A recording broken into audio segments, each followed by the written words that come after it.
இயேசு பேதுருவையும் யாக்கோபையும் அவர் சகோதரரான யோவானையும் ஒரு உயர்ந்த மலைக்கு தனிமையாக கூட்டிக் கொண்டு போனார். அங்கே அவர்கள் முன் தோற்றம் மாறினார். அவரது முகம் கதிரவனை போல் ஒளிர்ந்தது. அவருடைய ஆடைகள் ஒளி போன்று வெண்மையாயின. இதோ மோசேயும் எலியாவும் அவர்களுக்கு முன் தோன்றி இயேசுவோடு உரையாடி கொண்டிருந்தனர். பேதுரு இயேசுவை பார்த்து, ஆண்டவரே, நாம் இங்கேயே இருப்பது நல்லது. உமக்கு ஒன்றும் மோசேக்கு ஒன்றும் எலியாவுக்கு ஒன்றுமாக 3 கூடாரங்களை அமைக்கட்டுமா? இது உமக்கு விருப்பமா என்றார்.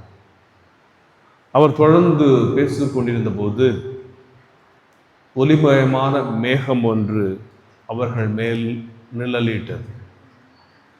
அந்த மேகத்தினின்று, என் அன்பார்ந்த மைந்தறிவரே, இவர் பொருட்டு நான் பூரிப்படைகிறேன், இவருக்கு செவிசாயுங்கள் என்று குரல் ஒலித்தது. அதை கேட்டதும் சீடர்கள் மிகவும் அஞ்சி முகம் குப்பர விழுந்தார். இயேசு அவர்களிடம் வந்து அவர்களை தொட்டு, எழுந்திருங்கள், அஞ்சாதீர்கள் என்றார். அவர்கள் நிமிர்ந்து பார்த்தபோது இயேசு ஒருவரை தவிர வேறு எவரையும் காணவில்லை. அவர்கள் மலையிலிருந்து இறங்கி வந்தபோது இயேசு, மானிட மகன் இறந்து உயிரோடு எழுப்பப்படும் வரை இக்காட்சியை பற்றி எவருக்கும் சொல்லக்கூடாது என அவர்களுக்கு கட்டளையிட்டார். ஆண்டவரின் அருள்வாக்கு. கிறிஸ்து இயேசுவில் பிரியமுள்ள சகோதர சகோதரிகளே, ஆண்டவருடைய தோற்ற மாற்ற விழா. ஆண்டவர் இயேசு தன்னுடைய கல்வாரி பயணத்தை தொடங்குவதற்கு முன்பாக தபோர் மலையை நோக்கி இந்த பயணம் 6 நாட்களுக்கு முன்பாகத்தான் ஆண்டவர் இயேசு தன்னுடைய சீடர்களுக்கு முதன்முறையாக தாம் பாடுகள் பட்டு மாட்சி அடைய வேண்டும், சிலுவை சாவுக்கு ஒப்படைக்கப்பட வேண்டும் என்று சொன்னார். தாம் யார் என்பதை அவர்களுக்கு கேட்டார். இறைவாக்கு எரேமியா என்றார்கள், திருமுழுக்கு யோவான் என்றார்கள். எல்லாம் சொன்ன பிறகு ஆண்டவர் சொன்ன வார்த்தை, மனுமகன் பாடுகள் பட்டு மாட்சி அடையும். உடனே ராயப்ப தடுக்கிறார். அப்பாலே போ சாத்தானே என்று சொல்லி அவரை கடிந்து கொள்கிறார். அதற்கு பிறகு ஏற்பட்ட நிகழ்வுதான் இந்த ஆண்டவருடைய தோற்ற மாற்ற நிகழ்வு, உருமாற்றம்.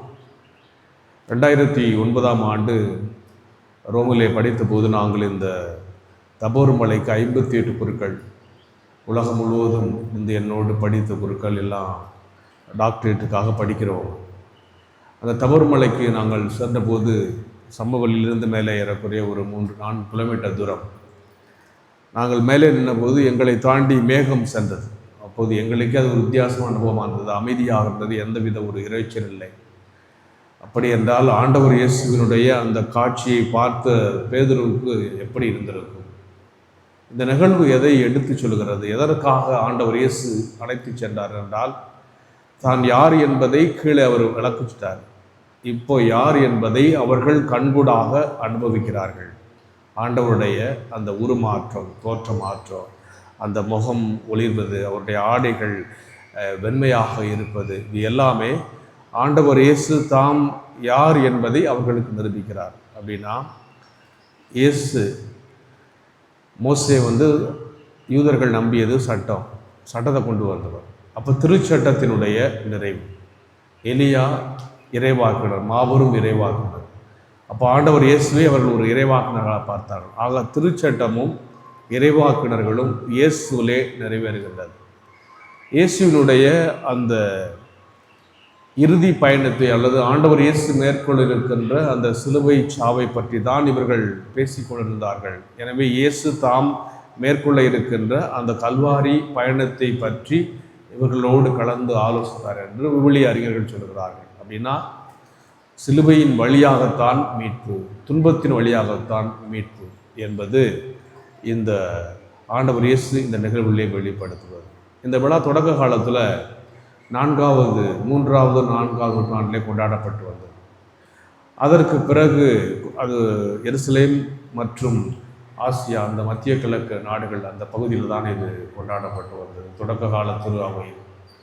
பிறகு 1456ஆம் ஆண்டு ஜோன்ஸ் அப்படிங்கிற ஒரு தலைமையில் இஸ்லாமியர்களுக்கும் துருக்கியர்களுக்கும் கிறிஸ்தவர்களுக்கும் போர் நடக்கிறது.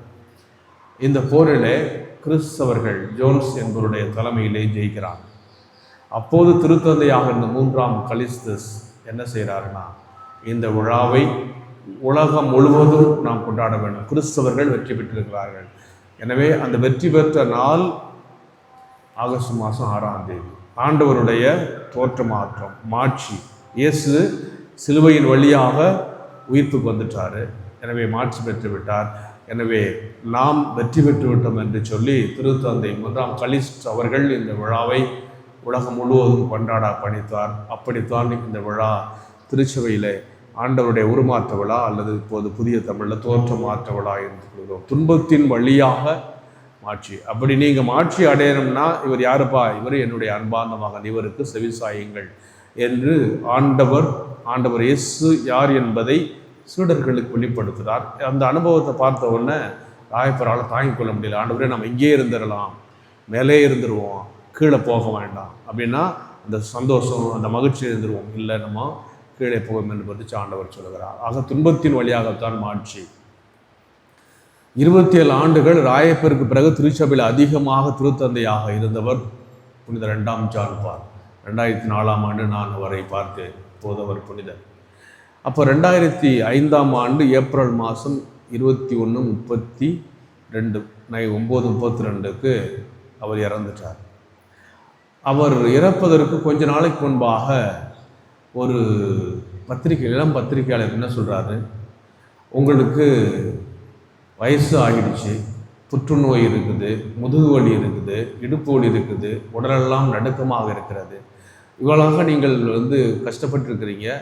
இருந்தாலும் ஏன் நீங்கள் இந்த திருத்தந்தை பொறுப்பை ஒரு இளைஞருக்கு அல்லது யாருக்காவது நீங்கள் விட்டு கொடுக்கக்கூடாது? ஏன் நீங்கள் ஓய்வு எடுக்கக்கூடாது அல்லது ரிசைன் பண்ணக்கூடாது, ராஜினாமா செய்யக்கூடாது என்று அந்த இளம் பத்திரிகையாளர் திருத்தந்தை புனித 2ஆம் ஜான் பாலை பார்த்து கேட்குறார்.